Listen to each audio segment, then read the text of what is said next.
قرض کے احکام اور مسائل کے تعلق سے باتیں خطبہ اولیٰ میں بیان کی گئیں، اور چونکہ موجودہ وقت میں جس معاشرے اور سماج میں ہم اور آپ جیتے ہیں، قرض کے لین دین کے تعلق سے کچھ لوگوں نے معاملات ایسے خراب کر دیے ہیں کہ جب قرض لینا ہوتا ہے تو بڑی خاموشی سے آ کر کے اور بڑی اپنی لاچارگی کو بیان کر کے وہ پیسہ سامنے والے سے لے لیتا ہے، اور جو وقت متعین ہے اس پہ نہ دے کر کے، اور وقت متعین ہے اس پہ نہیں ہو پا رہا ہے، اس کو فون کرنے کی یا مل کر کے معذرت کرنے کی توفیق نہیں ہوتی۔ دینے والا جو انسان ہے سوچتا ہے کوئی مسئلہ ہوگا، چلیے 2 مہینے کا وعدہ کیا تھا، چلیے 1 مہینہ اور انتظار کر لیتے ہیں، 2 مہینہ ہو گیا، 4 مہینہ ہو گیا۔ جب یہ انسان قرض دینے والا جب اس انسان کو یاد دلاتا ہے، ارے بھائی دے دیں گے نا، لیا ہوں دے دوں گا نا، جب لینا تھا تو بڑی منت سماجت لاچاری، لیکن جب لے لیا ہے تو اب الٹے ڈانٹتا ہے۔ پھر 2-4 مہینہ گزرا، پھر جب کیا، ارے بھائی کیا پیچھے پڑے ہوئے ہیں، کیا میں بھاگ جاؤں گا، آپ کا پیسہ ہڑپ کر لوں گا؟ یہ کہتے کہتے سال ہو گئے، 2 سال ہو گئے، 3 سال ہو گئے، اور یہاں جو دینے والا انسان تھا اب کچھ حالات ایسے ہوئے کہ اب اس کی حالت خستہ ہو گئی۔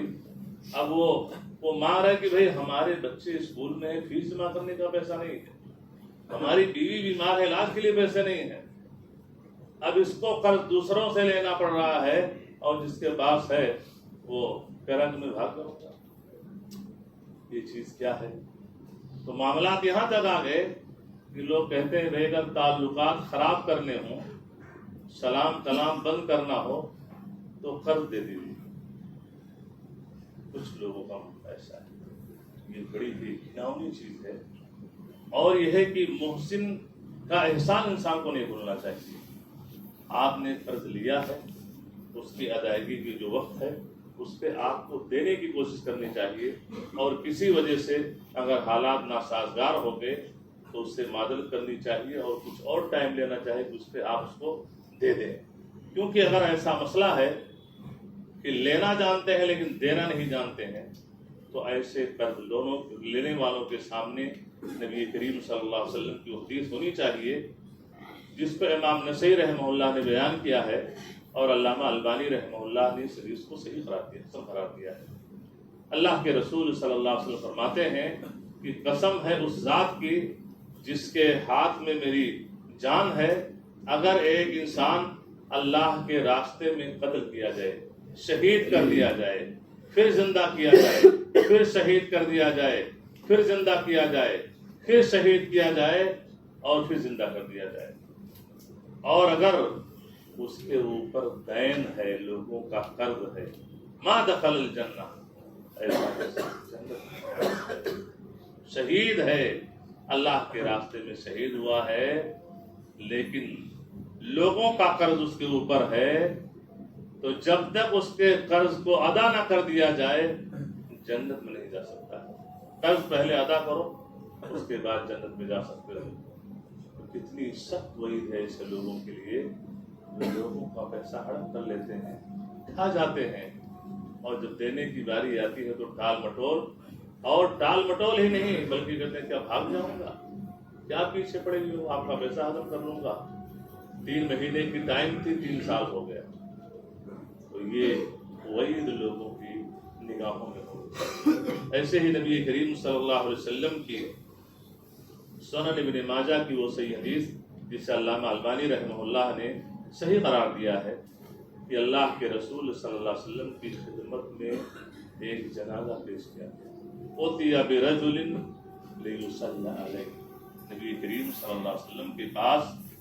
ایک انسان کو لایا جاتا ہے، مرے ہوئے انسان کا جنازہ ہے،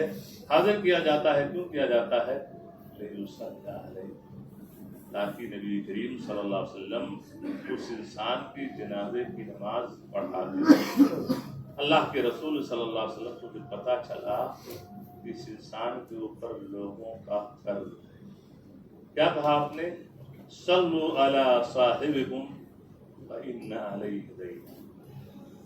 کہا اس انسان کی جنازے کی نماز تم لوگ پڑھ لو اس لیے کہ اس کے اوپر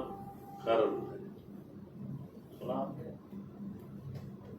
قرض ہے، مقروض ہے یہ انسان، لوگوں کا قرض اس کے اوپر ہے. اللہ کے رسول صلی اللہ علیہ وسلم پیچھے کہا جنازے کی نماز اس انسان کی آپ لوگ پڑھ لو اس لیے اس کے اوپر قرض ہے.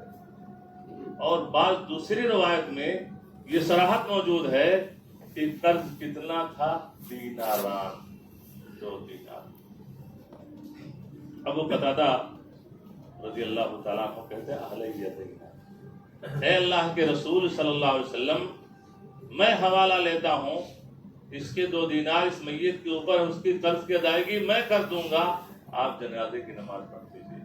اللہ کے رسول صلی اللہ علیہ وسلم جنازے کی نماز پڑھا دیتے ہیں. آنے والے دن ابو قتادہ رضی اللہ تعالیٰ عنہ سے ملاقات ہوتی ہے. اللہ کے رسول صلی اللہ علیہ وسلم کہتے ہیں ما فعل الدینارا، بندے خدا وہ 2 دینار جو تم نے حوالہ لیا تھا کیا ہوا، ادا کیے کہ نہیں کیے؟ تو انسان کہتے ہیں انہو مات بالامس،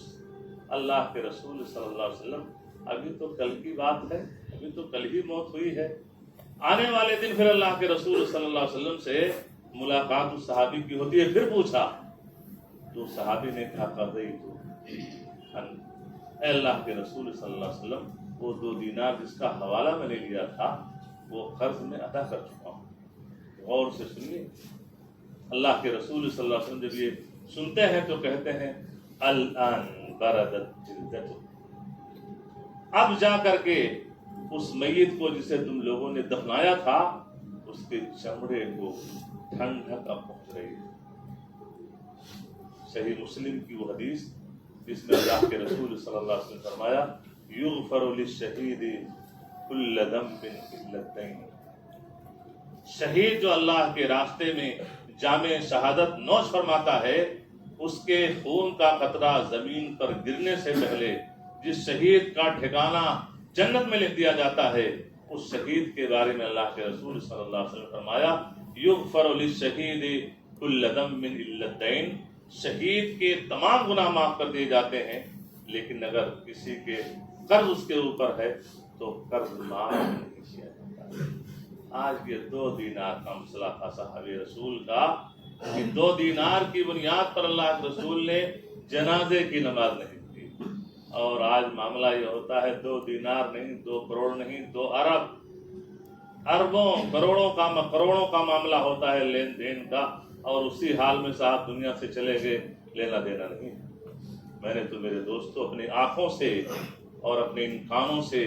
وہ مشاہدہ کیا، وہ چیز سنی کہ اسی شہر بمبئی میں ایک جنازہ حاضر کیا جاتا ہے،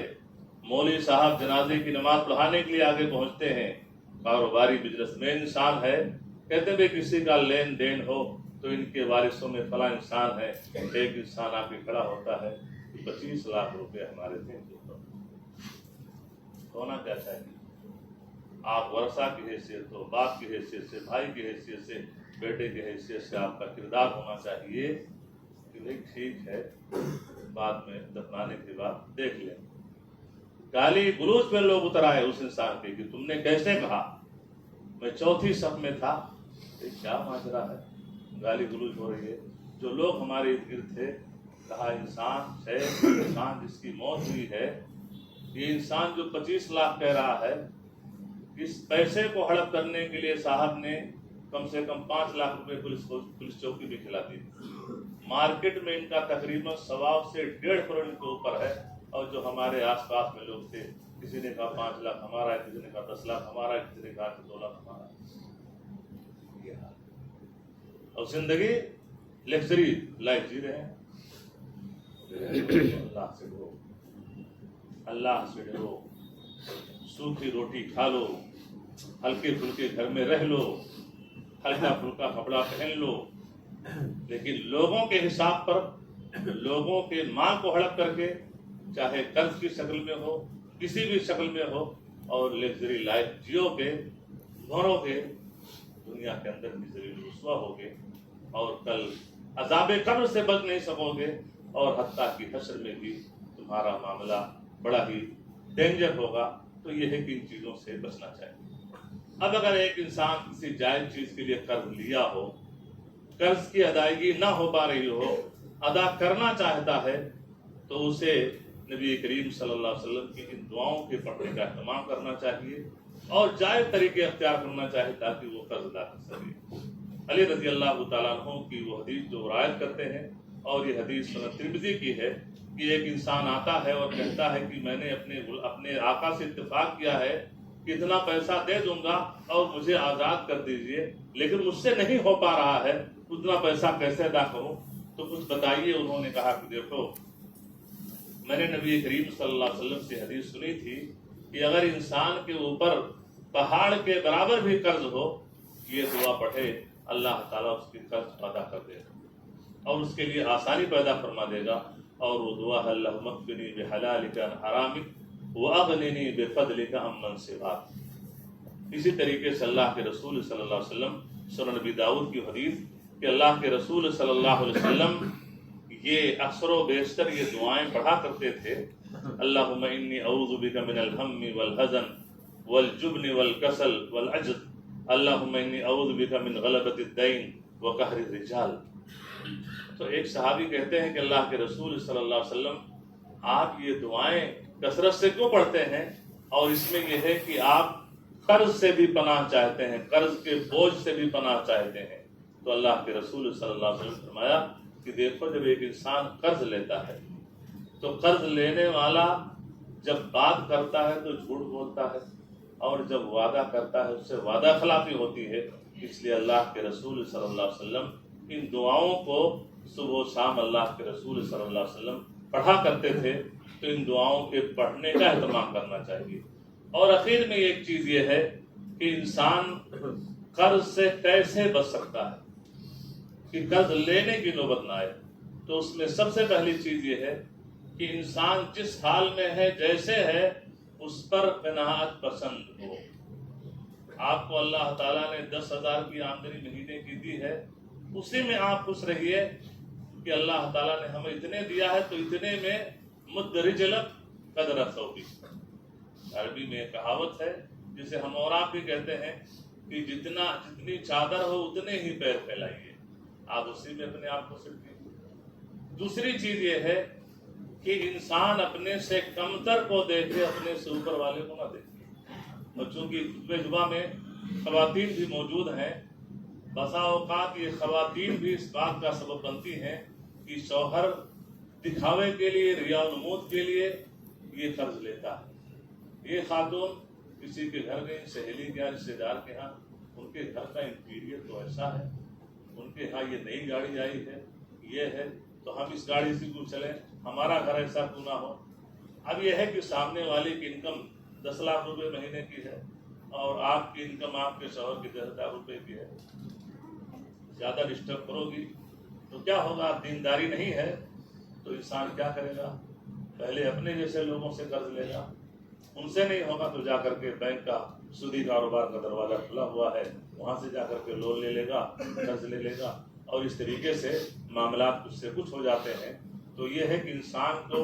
اپنے سے کمتر انسان کو دیکھنا چاہیے۔ نبی کریم صلی اللہ علیہ وسلم کی حدیث کہ انظروا الی من هو اسفل منکم، آپ سے کمتر جو لوگ ہیں، جن کی حالت آپ سے بھی بدتر ہے، ان کو آپ دیکھیے اور اپنے سے اوپر والوں کو مت دیکھیے۔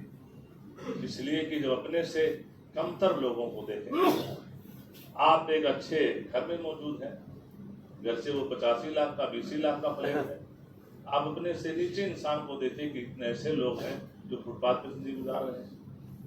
آپ ویگنار سے چل رہے ہیں مثال کے طور پر، آپ اپنے سے کم انسان کو دیکھیں کسی کے پاس موٹر سائیکل ہی ہے، آپ کے پاس موٹر سائیکل ہے، 2 ویلر ہے، آپ اپنے سے نیچے دیکھیے کہ ہم سے ایسے لوگ ہیں ان کے پاس سائیکل ہے تو ان سے تو ہم اچھے ہیں۔ تو یہ سب چیزیں جب ہوں گی تو اللہ کی جو نعمت ملی ہے اس پر اللہ کا شکر ادا کرو گے، اور لیفٹ رائٹ راستہ اختیار کر کے قرض لے کر کے ظاہری دکھاوا نہیں کرو گے، اور اس طریقے سے قرض کی جو وعیدیں ہیں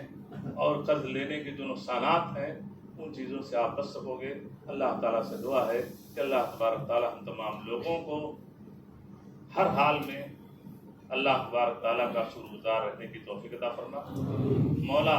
ہمیں ہر حال میں جو بھی رزق ہمیں ملی ہوئی ہے اس پر صابر ہو کر کے اللہ تعالیٰ زندگی گزارنے کی توفیق عطا فرما، اور اگر قرض لینے کی نوبت آ بھی جائے تو اللہ تعالیٰ قرض کی ادائیگی